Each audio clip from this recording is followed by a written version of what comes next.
Byla jednou jedna malá slepička, jmenovala se Zlatopírka.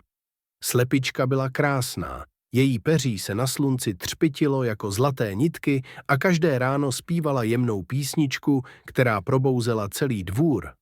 Zlatopírka žila na starém statku s ostatními zvířátky.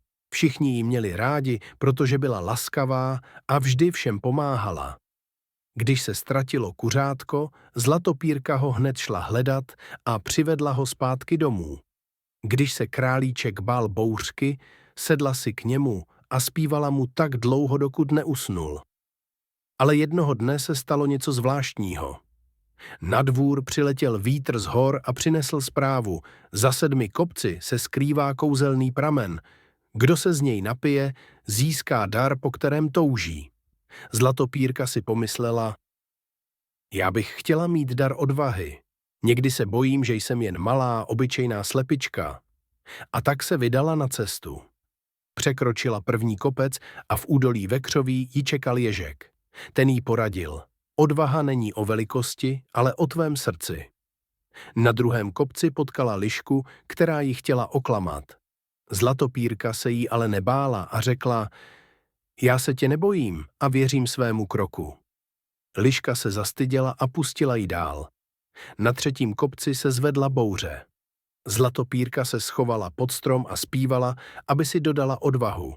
Tak postupovala dál, až dorazila k 7. kopci. U pramene stála stará sova.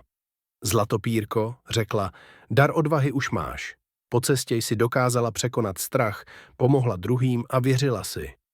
Pramen ti dá jen to, co už nosíš v srdci. Zlatopírka se přesto napila a ucítila, jak se jí v srdci rozlilo teplo a ona už se necítila jen jako malá slepička. Cítila se jako hrdinka. Když se vrátila domů, zvířátka ji vítala s radostí. Zlatopírka jim vyprávěla o své cestě a naučila je písničku odvahy, kterou vymyslela na kopci v bouřce.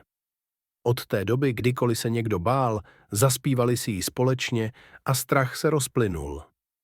Děkuji, že jsi poslechl moji pohádku, zítra si ji můžeš poslechnout v angličtině.